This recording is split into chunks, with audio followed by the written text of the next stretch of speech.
आधार law classes में आपका स्वागत है। आज हम बात करेंगे भारतीय न्याय संहिता 2023 और भारतीय दंड संहिता 1860 के तुलनात्मक अध्ययन के विषय में। भारतीय न्याय संहिता 2023 में धारा 8 जुर्माने की रकम, जुर्माना आदि के देने में व्यतिक्रम होने पर दायित्व के विषय में है। इसमें उपधाराएं 7 हैं और भारतीय दंड संहिता 1860 की धारा 8 में लिंग के विषय में वर्णन किया गया है।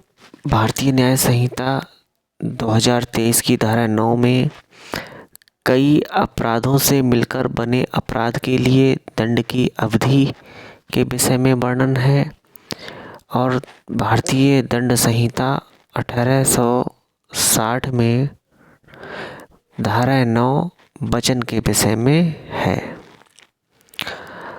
और भारतीय न्याय संहिता 2023 की धारा 10 में कई अपराधों में से एक के दोषी व्यक्ति के लिए दंड, जबकि निर्णय में यह कथित है कि यह संदेह है कि वह किस अपराध का दोषी है, इस विषय में वर्णन है। वहीं भारतीय दंड संहिता 1860 में धारा 10 पुरुष और स्त्री के विषय में वर्णन करती है। भारतीय न्याय संहिता 2023 में धारा 11 एकांत परिरोध के विषय में है और भारतीय दंड संहिता 1860 में धारा 11 व्यक्ति के विषय में वर्णन करती है।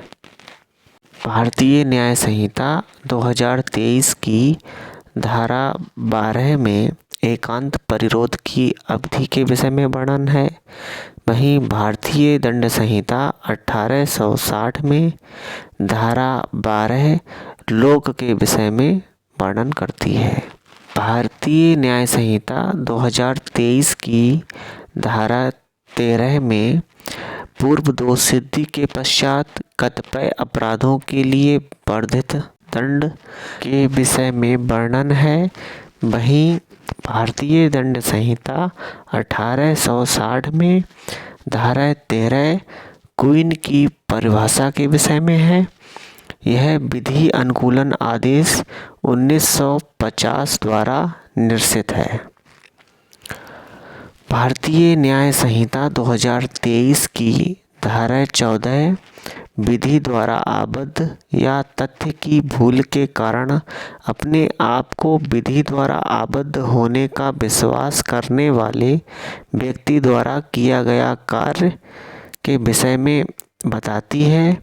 वहीं भारतीय दंड संहिता 1860 की धारा 14 सरकार का सेवक के विषय में वर्णित है। भारतीय न्याय संहिता 2023 की धारा 15 में न्यायिक रूप से कार्य करने हेतु न्यायाधीश का कार्य वर्णित है।